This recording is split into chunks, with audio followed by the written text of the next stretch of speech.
बंधुओं, 4 चीज एक साथ कीजिए, आपका घर बढ़िया चलेगा। ये बात पति पत्नी के लिए भी है, भाइयों के लिए भी है, रिश्तेदारों के लिए भी है। कभी कभी 4 चीज सदा एक साथ कीजिए करिए। पहली बात, मौका लगे तो भोजन एक साथ कीजिए, क्योंकि भोजन का मन के साथ बहुत अद्भुत संबंध है। कभी किसी को मन की बात कहनी हो तो भोजन पर ही ले जाया जाता है। When you date, you eat, isn't it? आप सबको ज्यादा अनुभव होगा, मुझे तो इतना अवसर नहीं मिला, बट किसी अपने को ले जाना हो तो भोजन पर ही ले जाया जाता है। कभी किसी को साथ बहुत खुश हो, पत्नी बड़ी खुश हो तो लेट मी कुक समथिंग, पति बहुत खुश हो तो लेट मी कुक समथिंग। मन भोजन के साथ बड़ा सहज व्यक्त, इसलिए ठाकुर जी को भोग अर्पित किया जाता है, क्योंकि उसमें मन बहुत सहजता से मिल। गोपियों का उन्होंने फूल नहीं चुराया, गोपियों का उन्होंने कोई और माल नहीं चुराया, ठाकुर जी ने गोपियों का माखन चुराया, क्योंकि माखन में मन मिल जाता है। तो कभी कभी भोजन साथ कीजिए, शुद्ध साकार सात्विक साकार भोजन कीजिए महाराज। शाकाहारी ईमानदारी से प्राप्त किया तो कभी कभी भोजन साथ कीजिए। कभी कभी, मैं बार बार ये बात कहता हूं और जब तक कहूंगा जब तक दिखेगी नहीं, भोजन साथ कीजिए। और कभी कभी अवसर लगे तो भ्रमण साथ कीजिए, भ्रमण साथ कीजिए, घूमिए साथ। हमें बड़ा अच्छा लगा, कुछ समय पहले आप सब लोग पूरा परिवार, यहाँ तो कोई कोई होगा, मैंने भी आज तक नहीं किया इस मामले में, तो गुरु भी पीछे रह गया, शिष्य आगे निकल गए, पर आप सब ने मिलकर 12 ज्योतिर्लिंग की यात्रा की इकट्ठे। ये बड़ी दिव्य बात है महाराज। और अभी हमारे जाते ही फिर 4 धामों की यात्रा सब करने जा रहे हैं, तो यही तो तभी तो 4 भाई कथा सुन रहे महाराज। तो भोजन साथ कीजिए, कभी कभी भ्रमण तीर्थ कीजिए। और भी कहीं घूमने भी जाना हो तो जाइए, मुझे कोई उसमें तकलीफ नहीं है, जाइए, क्यों नहीं, ऐसा मन में नहीं रहना चाहिए। सब घुमाओ जहां टाइम मिले। भारत में एक बात आप सब प्रवासी भारतीयों को कहूं, आप जब भारत जाइए, जो भाइयों से रिश्तेदारों से मिलना है जरूर मिलिए, I have no problem, nobody has the problem. But जब भी आप जाएं तो अपनी आइटनरी में एक तीर्थ जरूर शामिल कीजिए, और अभी से कीजिए।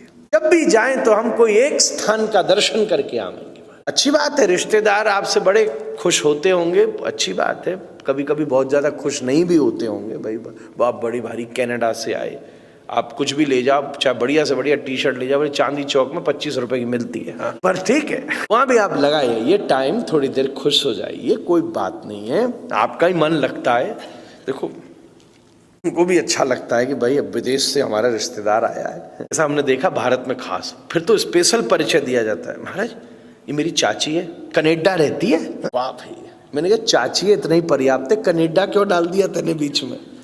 वो कनाडा भी कनाडा हो गया जब वो पंजाब में दाल बाटी खा के आया ना, तो उसके भी 2-4 पैर टूट गए। तो मेरी प्रार्थना है, और मैंने बहुत समय पहले भी ये बात कही थी, और आप सब उसका अभ्यास करते हैं, अच्छी बात। कभी वृंदावन हो आओ, बरसाना हो आओ, कभी आप जगन्नाथपुरी दर्शन करके आओ, कभी नवद्वीप जाके दर्शन करो, अलग जहां जहां खोज के बढ़िया सुंदर दिव्य दृष्टि को भी ये शरीर मिला है। तो ये भी, ये भारत तीर्थों का स्थान है, भारत का तो कंकड़ कंकड़ शंकर है महाराज, सब देख के आओ। तो भ्रमण साथ कीजिए।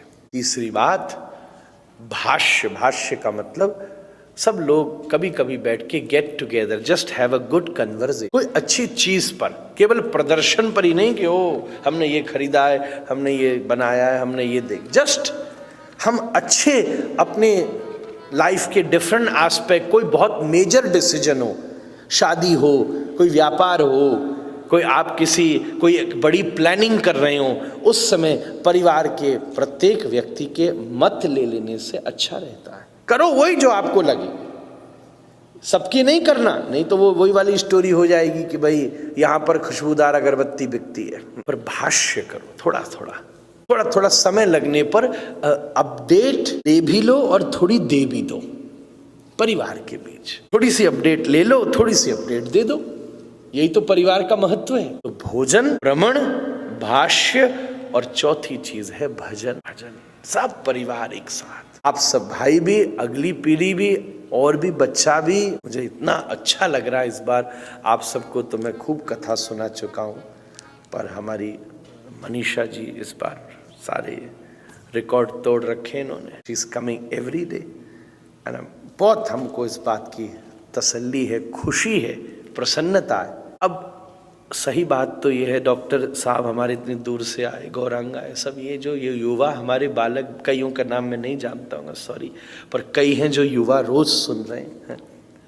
ये रोज, आज तो दूर से मुझे नरेंद्र जी ने बताया, मैंने पूछा दूर से, आपका बेटा भी बैठा। राम कथा तो हमारी तुम्हारे लिए ही है, बड़ों को तो केवल पुण्य मिलने वाला, अब और तो उसमें क्या अप्लाई किया, शादी हो ही गई तो राम कथा तो शादी में चाहिए नहीं, हो तो हो गया काम, व्यापार भी बनी गया, अब राम कथा व्यापार में भी नहीं चाहिए। पर जिनके पास पूरे जीवन के विविध कार्य करने के अवसर हैं, जब वो इस कथा को अपने जीवन में प्रैक्टिकली अप्लाई करेंगे तभी ये सुनने का लाभ है। इतनी सुंदर बात है।